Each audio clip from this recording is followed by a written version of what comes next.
Over the years, I've seen many teenage stars take football by storm. The next big thing has been used quite a lot during my years of watching football. I'm talking about teenagers who decided big games through a winning goal, only to be seen as a flop a few years later as they matured. But what the world is currently witnessing right now is something that has never been done before. A 17-year-old that quickly became the best player for both his club and national team, and he's doing it consistently before even turning 18, hence he just did a few weeks ago after the season ended. At 18 years, Mbappe had only played 28 games and had a GA of 14. Cristiano Ronaldo had only played 27 games and had a GA of 6, with Lionel Messi coming in last place with 8 games and 1 GA. If you sum these numbers up, they still won't come near to Yamal's 46 GA in 102 games. Nobody has ever entered football with this kind of form. Ladies and gentlemen, I think we are witnessing the greatest player of all time. But because Yamal is yet to score a hat-trick or 20 league goals in a single season, unfortunately for him, stat geeks won't acknowledge his greatness until he takes every free kick, corner kick and penalty to boost his numbers, and that is unfortunate and a lazy way to view the game. And there is a huge number of fans out there who are stat geeks, the same way people reacted angry towards Curtis Jones when he said Eden Hazard is a better all-round player than Mohamed Salah.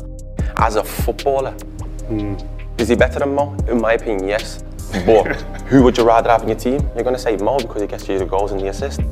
But because Raphinha has the best numbers currently at Barcelona, the stat geeks were pushing for him to win the Ballon d'Or. But I still say, if you want to know who is the best player, you have to watch the big games and see who actually causes the most problems consistently. Because after the 3-3 game against Inter Milan, Yamal only scored a single goal, but he got the highest rating in his team. Actually, before the game, Inzaghi had said if Inter Milan wants to qualify for the next round, they have to focus on stopping Yamal. And once the tie was finished, the Inter Milan coach said he had to put 3 players on Yamal, furthermore adding that such a player is born once in every 50 years. But because Yamal isn't spamming shots or fighting over who takes penalties, there's still people out there who are ranking Raphinha higher than him on the Ballon d'Or, and that comes from misusing stats. Because one thing about numbers is that they can fool people very easily. Because I still say, if Raphinha was the best winger for the Ballon d'Or, then why would Barcelona look into signing Nico Williams, Luis Diaz until they decided on Marcus Rashford? The crazy thing is, Raphinha used to play on the right wing when he was at Leeds United, or even right now when he's playing for Brazil, his preferred position is always on the right wing. But once Yamal got into the first team, they moved him to the left wing because of Yamal.